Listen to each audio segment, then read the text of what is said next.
Et bonjour, bienvenue dans une nouvelle vidéo. Aujourd'hui, malgré ce que vous pouvez voir, je ne vais pas vous parler du 12 VHP-WR, je vais juste vous parler de comment on réfléchissait avant pour la gestion d'alimentation des carafiques. Alors là, je vous ai quand même montré une petite page sur le 12 VHP, en gros qui vous explique que Derbauer ont eu des petits problèmes et ont constaté du 23 ampères sur une pin, et qu'il y a pas mal de testeurs qui, eux, n'ont pas trouvé ces mesures-là. Alors, qui dit vrai, qui dit faux, je ne sais pas. Ce que je sais, c'est que par contre, ce câble est mal né et que de toute façon, des gens ont des problèmes. Est-ce que c'est la faute des gens? Est-ce que c'est la faute de Nvidia? Pour moi, ce sera toujours la faute, pas du client, mais du constructeur. C'est au constructeur de partir du principe que les gens vont peut-être faire des erreurs, comme ne pas avoir le 12 2x6 et avoir les vieux 12 VHP-WR.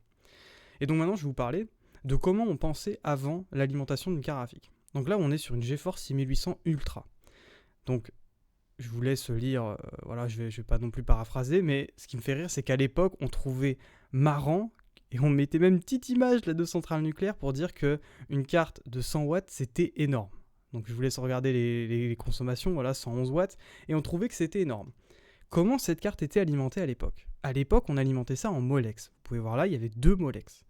Sachant que le Molex, il est donné pour 11 ampères par pin. Bon, en vrai, c'est pas 11 ampères par pin, c'est un peu moins que ça, parce que c'est vraiment là, on tape dans la tolérance. Et surtout, on dit par pin, mais il n'y a qu'une pin, parce qu'il y en a une de 12 et une de 5. Et la carafique, c'est du 12.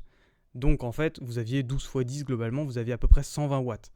Mais on n'utilisait jamais 120 watts sur un Molex. Je vous avais expliqué la dernière fois qu'il y avait des RX 480, RX 580.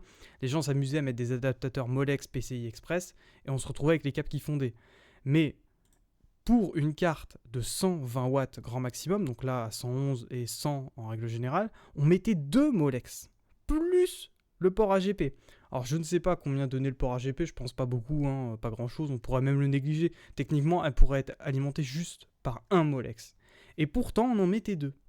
Et qu'est-ce qui s'est passé à la génération d'après quand les carafiques ont commencé à consommer un petit peu plus? Donc là, on est sur la 7950 GX2. Et qu'est-ce que vous voyez là-bas?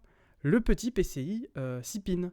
Parce que ces cartes-là consommaient un tout petit peu plus. Et plutôt que s'amuser à dire oui, on va taper dans la résistance du Molex, on va se dire, allez, un Molex, ça peut claquer 120 watts, allez, on s'en fout, on met 120 watts et puis c'est pas grave.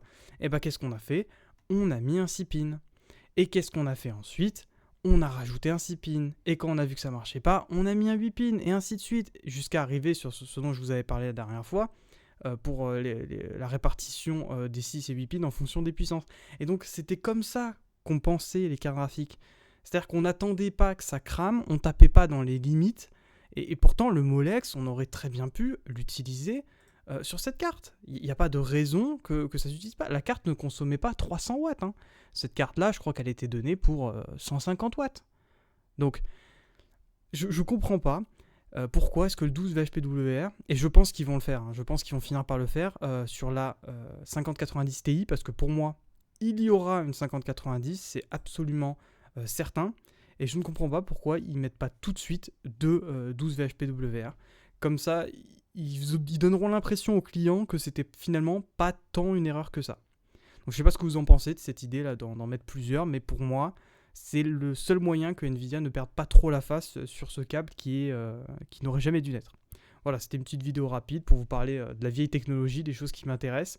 N'hésitez pas à vous abonner si ça vous intéresse. Allez, ciao!